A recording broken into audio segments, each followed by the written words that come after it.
Estağfurullah. Alalım.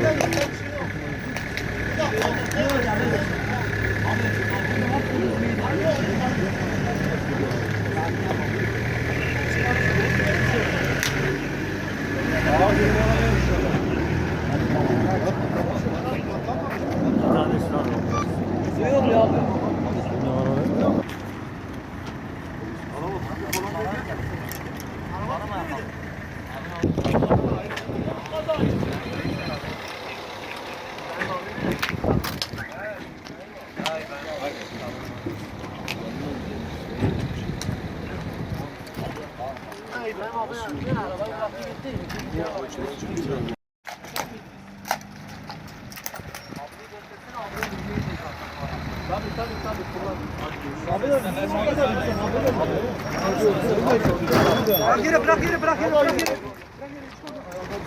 Bu ayağıyla sen oynuyor abi. Tamam, sakin. Abi bir açın. Bir açın.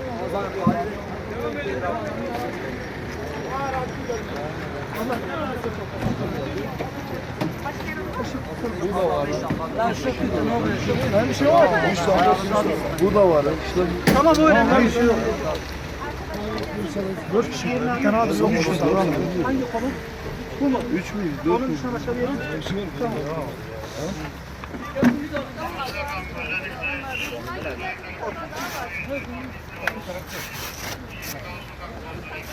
Çık alttan. Çık alttan. Çık alttan. Çekti. Tamam ben tutuyorum. Tamam. Bu boyunluk takıyorum.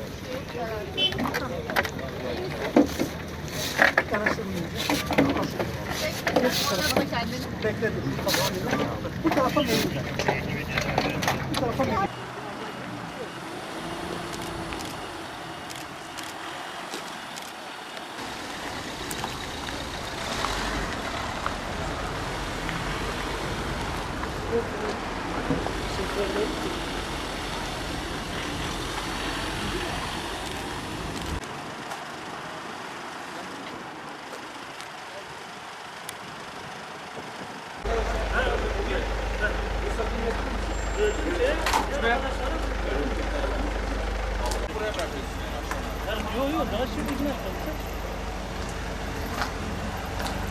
Stefan buraya bıraktı, Ergun bıraktı.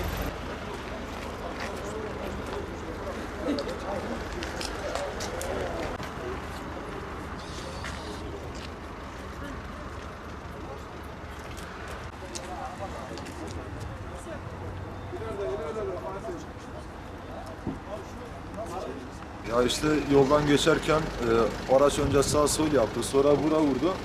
Ondan sonra şahsın biri, şoför kaçtı zaten. 3 kişi yaralıydı, 2 kişi çıkardım.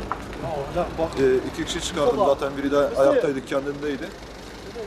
Ondan sonra alkollüdüler zaten. 2 kişi çıkardıktan sonra birisi kaçtı zaten. Polisler geldi, ambulansı çağırdık. Şu an hastane falan götürüyorlar. İnşallah durumları iyidir.